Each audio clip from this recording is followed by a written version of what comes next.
ஒரு மனிதர் நபி ஸல்லல்லாஹு அலைஹி வஸல்லம் அவர்களிடம் வந்து, நான் நாசமாகிவிட்டேன் என்றார்.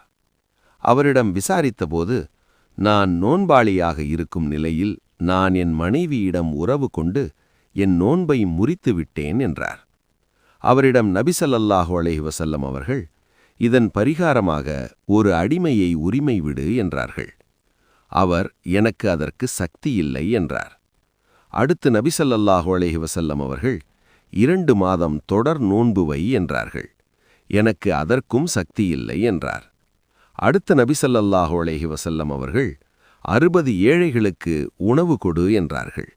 அதற்கும் எனக்கு சக்தி இல்லை என்றார். நபி ஸல்லல்லாஹு அலைஹி வஸல்லம் அமைதியாக இருந்துவிட, சற்று நேரம் கழித்து ஒரு கூடை நிறைய பேரித்தம்பழம் வந்தது. நபி ஸல்லல்லாஹு அலைஹி வஸல்லம் அவரை அழைத்து, இதை வாங்கி மதீனாவில் மிகவும் ஏழை யார் இருக்கிறாரோ அவரிடம் தந்துவிடு என்றார்கள். அதற்கு அவர், மதீனாவில் என்னை விட ஏழை யாருமில்லை என்றார். நபி ஸல்லல்லாஹு அலைஹி வஸல்லம் சிரித்து விட்டார்கள். நீ உன் குடும்பத்திற்கு இதை உணவாக்கிவிடு என்றார்கள்.